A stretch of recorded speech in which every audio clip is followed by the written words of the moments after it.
Welcome back, this is the Tutor Wizard. I'm Adrian. Please subscribe right here. We're doing Linear Algebra 1. This is Chapter 3, Geometric Vectors, Lines and Planes.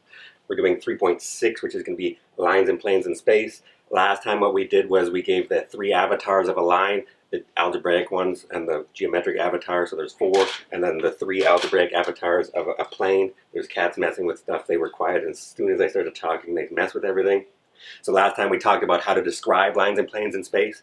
This time what we're going to do is interactions of lines in space. In particular, what we're going to do is we're going to consider when lines are parallel, when planes are parallel, and when lines or planes are perpendicular or neither, which we're going to call oblique.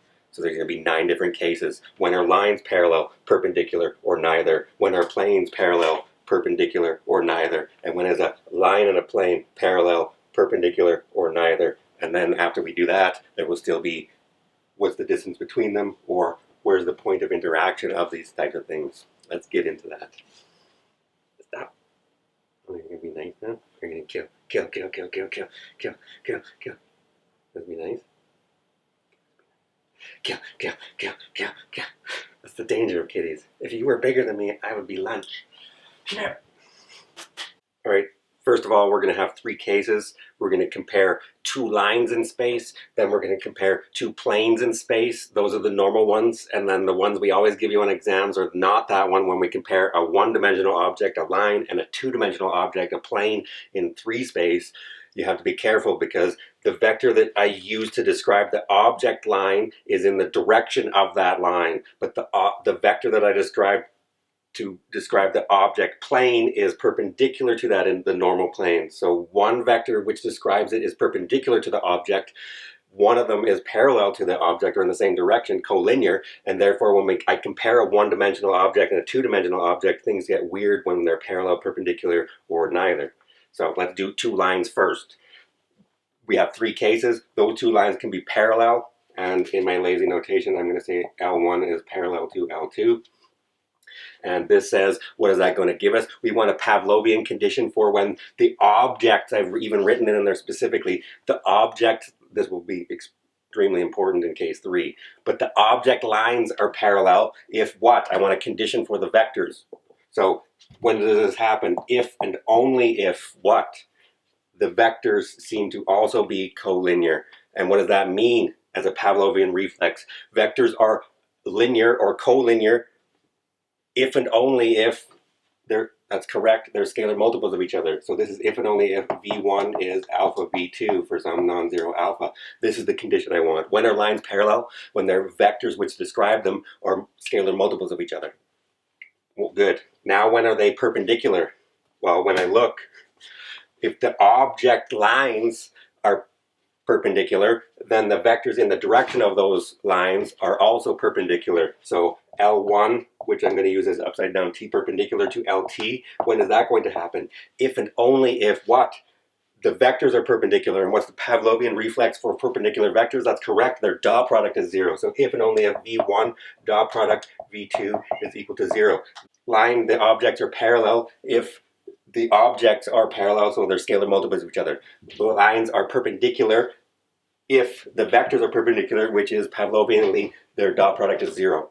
And then when are the objects oblique or neither parallel or perpendicular? Cats. We don't have a fancy symbol for this. Someone might try to cook it up, but that would probably be my symbol. So L1 is neither parallel. Oh, I had to make them more slanty, otherwise it'll look like. But oblique.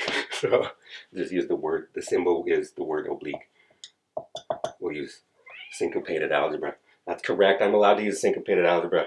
It's quiet in the background. Cats giving opinions about, don't you make a symbol up then. Shut up.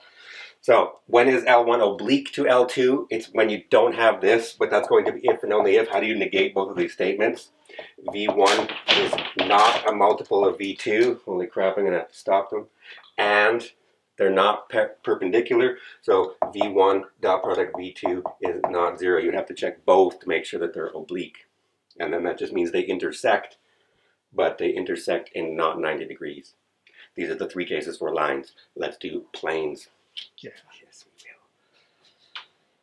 All right, let's do case 2 where we compare 2 planes in space. Now what we have is the objects plane 1 and plane 2, the object, and these objects can be parallel, perpendicular, or neither, which we're going to call oblique. This is going to be extremely important in the next scenario when we compare a line and a plane in space. But for now, when we have two planes, when are those objects parallel? When the objects are parallel, we look at the vectors which are now normal to the plane, and those vectors now seem to also be parallel. And then we use the Pavlovian reflex that when are the line or when are the vectors parallel, they're going to be scalar multiples of each other. So here, just like in the last case, when you compare two-dimensional objects or objects of the same dimension in 3 space, then we're going to have P1 will be, oh, not perpendicular, that's the next case, parallel to P2 if and only if the vectors which describe them, which are now normal to that object, are going to be parallel to each other, which says that n1 is going to be a multiple of n2, just like last time. So the two planes, the objects are parallel when the vectors which describe them are also parallel and therefore scalar multiples of each other. The object plane 1 and plane 2 are perpendicular. I know this is the best I could do. That's fairly good. You try and draw in 3 dimensions. It took me more than one try. I got critiqued. Anyways, those are fairly good pictures. The vectors, at least, you can see. The normal vector is pointing out in this one, and then the normal vector is perpendicular in this case. When those planes are perpendicular, so are the vectors which describe them, and therefore we have also a case when P1 will be perpendicular to P2 if and only if the vectors which describe them are perpendicular, which is Pavlovian to being n1 dot product n2 is equal to 0. And then when are they oblique? They're oblique when they're neither parallel, so not this and not this. So P1 is oblique to P2 if and only if. Again, I don't have a symbol. If you've got one, make a comment and maybe we'll pick one. We're on the Wizard channel at least. What's the symbol? I don't know. Oblique. When are they oblique? When they're not parallel and they're not perpendicular. So if and only if n1 is not a multiple of n2 and n1 dot product n2 is not 0. Just like the one-dimensional case, it looks normal. The two-dimensional case, it looks normal when you compare two-dimensional objects. In the last case, now what's going to happen is we're going to compare a one-dimensional object and a two-dimensional object. Before I do that, unbeknownst to you, I'm going to go get a dog that lives down the street out of my backyard and go see if they're home. So I'll be right back. Okay, what we're going to do is the last case when we're going to compare a one-dimensional line and a two-dimensional plane in 3 space. Now you have to be very careful because the way that we describe a line in their avatars and the way that we describe the normal avatars of a plane, which are the most useful ones when we're comparing these objects and their vectors which describe them, for a plane, the normal vector is normal to the object plane, but for the line, the vector which describes it is in the direction of the line L. So now, when the object L is parallel to the object P, we see that I'll actually do the intermediate step. That says that the objects are parallel, but the vectors which describe them are perpendicular. Which just seems backwards. You're talking about parallel and you said multiples. Only in the easy first 2 cases. This is like the anti-Goldilocks case.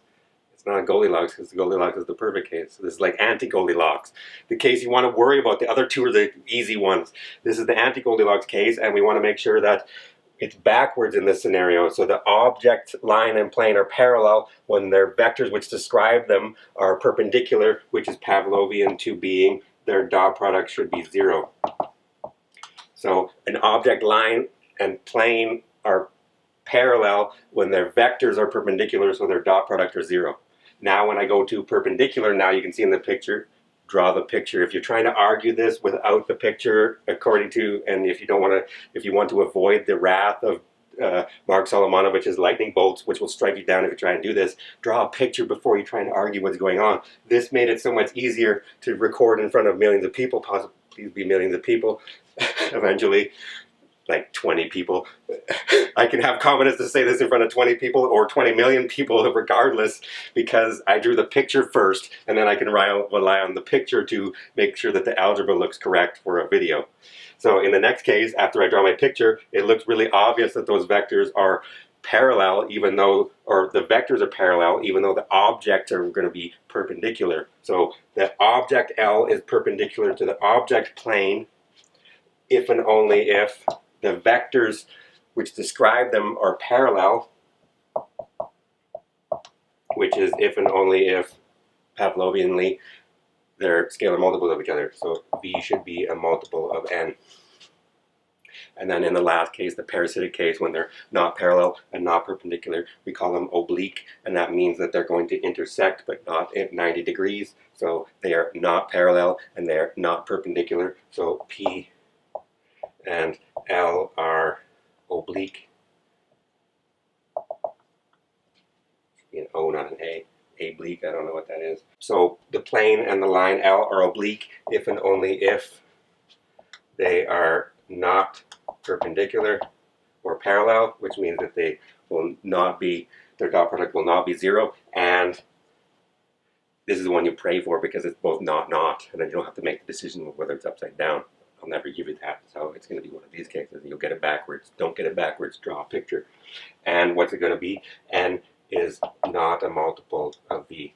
They're multiples of each other, so it doesn't matter. If V is a multiple of N, N is 1 over alpha, a multiple of V, so they're multiples of each other. Which means what? Another one that you should know, which we're going to do in chapter 4 when we talk about linear independence and span and basis, they're in the span of each other. V and N are in the span of each other. Okay, we'll talk about that later. What's the recap?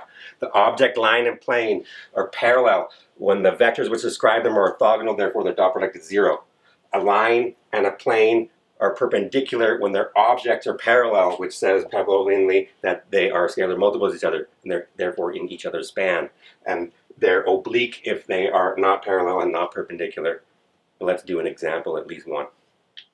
All right, example 1, we're going to do 3 examples, not 9. If you want practice, and then we'll do another video and we'll do all 9 cases and I'll do an example of each one.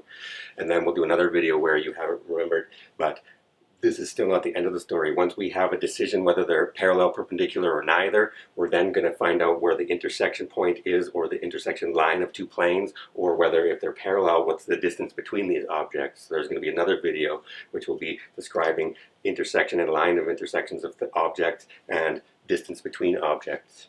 So right now I'm going to do 3 examples. One will be 2 lines, one will be 2 planes, and one will be, that's right, a line and a plane, the anti-Goldilocks zone.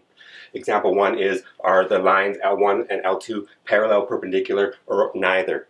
And that's the first case. Given the algebraic avatar, this is which one? The parametric equations of them. And these ones look all so symmetric, so we're going to call this the symmetric avatar of line 2.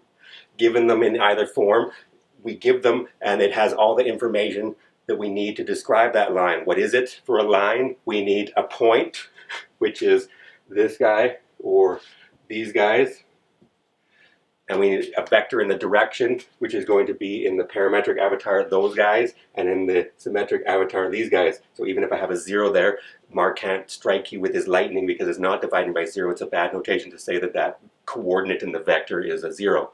We don't have those because I don't want to add that in there. I just did. So what are we going to do with these? I want to look at how do I compare Pavlovianly whether 2 lines are parallel, perpendicular, or neither. I need the vectors which describe them. So where is it in this one? V1 is going to be the vector 1, 3, 2. And in here, where is it? V2 is going to be -2, -6, -4, which with a little bit of experience is going to be equal to -2 times 1, -2 times 3, -2 times 2. Oh, which is -2 times 1, 3, 2. And what does that say? This is equal to -2 times, who is that? V1. 1, V1. So what does that say? They're multiples of each other. That says V2 is equal to -2 times V1 if and only if V2 is parallel to V1, if and only if the objects L1 is parallel to L2. So these lines are parallel. Why? Because the vectors which are in the direction of those 2 lines are scalar multiples of each other. Therefore, they're parallel. Let's do example 2, 2 planes in space. Okay, example 2, we're going to determine if the planes P1 and P2 are parallel, perpendicular, or neither. In this case, I've just given the 2 general equations of the plane. What we're going to do is, where are the vectors? We have to compare the vectors, and then we use, this is again the easier cases. If If the two vectors are parallel, the objects are parallel. If the two vectors are perpendicular, the objects are perpendicular. If we get that we have to check both and we get not both, or if we get the negation in both cases, then they're going to be neither. What are we going to do? Where are the vectors, first of all, for P1? Again, this is why I've done it. Essentially, the vectors are going to be the coefficients that are standing in front of x, y, z in both cases. So what is N1? We can even use the color. Well, with the normal vector to this plane, it is the vector 2, -3, 1. And what is the vector normal to this plane? It is the vector N2, which is equal to 1, 1, 1. So these are the normal vectors to these planes, which I got from the general equation and the coefficients that's standing in front of x, y, z. This is where I get the information I need to do these problems. Now that I have those, the planes are parallel if and only if these are multiples of each other. I'm going to guess this is no. How would I argue that? How am I going to get this? This isn't actually what we did, but if I was going to try to see if they're parallel, I don't know. So let's see if they're parallel first. Are they parallel? Turns out no, I can see immediately. Why? If N1 is a multiple of N2, we now have coordinates. That says that 2, -3, 1 is equal to alpha 1, 1, 1, which is equal to alpha, alpha, alpha. When are vectors equal to each other? If and only if all their coordinates are equal to each other. So that says if and only if now 2 equals alpha, -3 equals alpha, and 1 equals alpha. But alpha is only one coefficient. How can it equal 2 and -3 and 1 simultaneously? This is a contradiction. And so watch out, Mark will get you.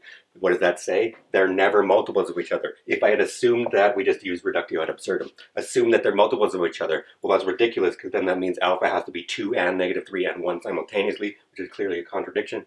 What does that say? They are never multiples of each other, which means they are not parallel. Are they perpendicular? Let's check. Now, if I want to check perpendicular, what do I want to do? It should be Pavlovian. These vectors are perpendicular if and only if their dot product is 0. What is, come on, Cap, N1 dot product with N2?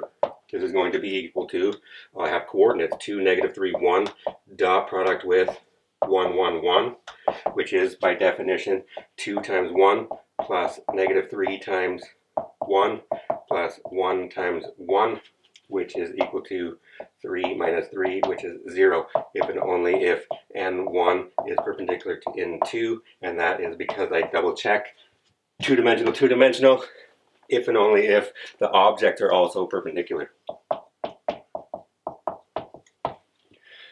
Now let's do the dangerous anti-Goldilocks zone of one-dimensional object and one two-dimensional object, comparing a line and a plane in space. Example 3, we're now going to do the anti-Goldilocks zone, line and a plane in space. Are they parallel, perpendicular, or neither?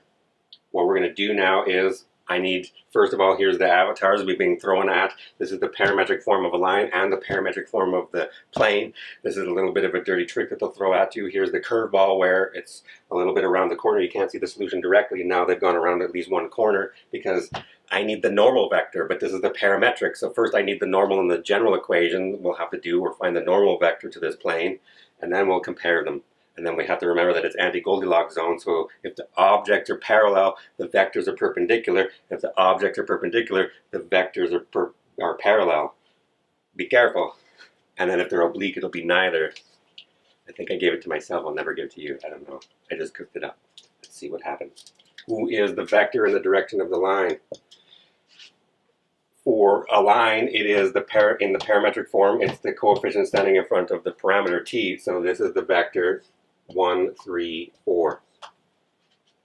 How do I get the normal vector to this one? Well, this first of all tells me that who is n going to be. I like the YouTube channel Red Pen, Black Pen. I'm apparently trying to do a far less sophisticated version of Blue Pen, Pink Pen. I don't know. So who's n? N is going to be the vector v1 cross v2, which are the two vectors laying in the plane. Who is going to be, how do I do that? It's going to be I, J, K. And then where do I get the information? I'm pulling it directly from the avatar. The first vector is 2, 0, 3 in coefficient standing in front of the parameter t. So that will be 2, 0, 3. And who's the next vector? The parameter, the coefficient standing in front of parameter s, which will be negative 2, 1, 0. Once I have that, who's the cross product? I'm going to do cofactor expansion along row 1, just like Cauchy does. And this is going to give me what?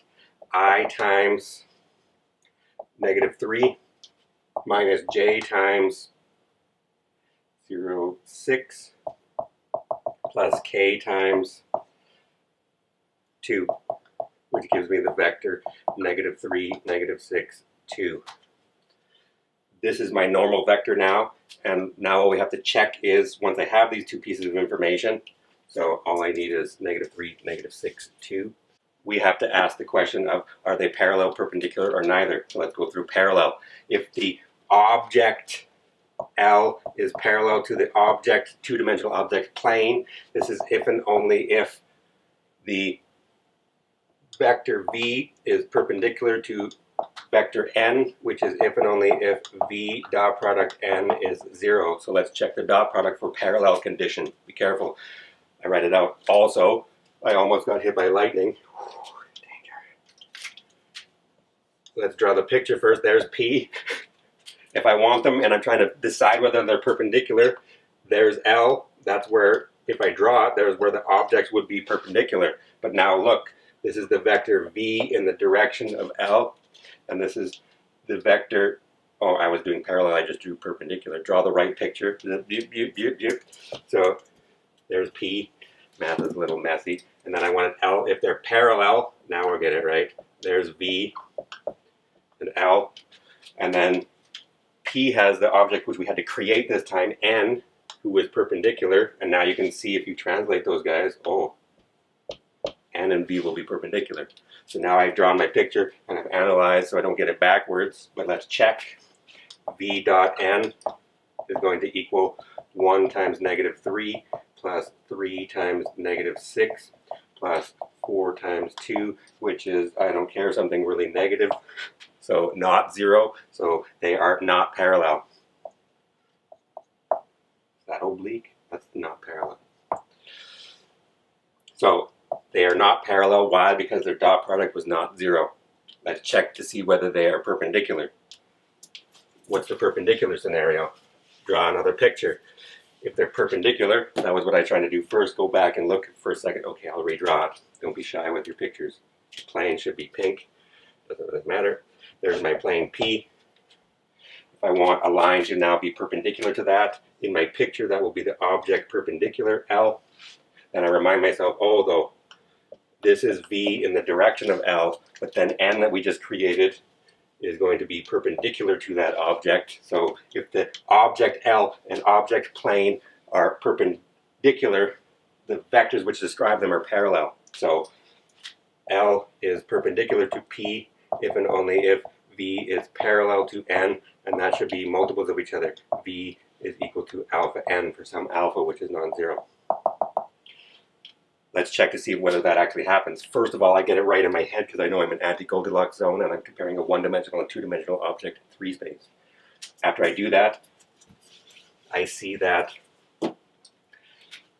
V is equal to 1, 3, 4 would equal alpha N, which would be alpha negative 3, negative 6, positive 2, if and only if 1 equals negative 3 alpha, 3 equals negative 6 alpha, and 4 equals 2 alpha. Can you see that this is bad? This is alpha is negative 3 and alpha is 2 simultaneously. This can't be true. So they are never multiples of each other, and therefore they are not perpendicular, which means they are neither perpendicular nor parallel, which means they are in fact oblique. Please subscribe right here. I'll see you next time. Next time, what are we going to do? Oh, that was preemptive. Preemptive mic drop. It's not a mic, it's a marker. What are we going to do next time? The story's not over. This is now the scenarios of, we have 9 cases of comparing lines and planes, or a line and plane. And then what we're going to do after is, if they're parallel, find the distance between them. If they are not parallel, find the line of intersection, or if it's lines, find the point of intersection. So we're going to do points and lines of intersection, and distance between points and lines and points and planes next time. I'll see you there. Mic drop.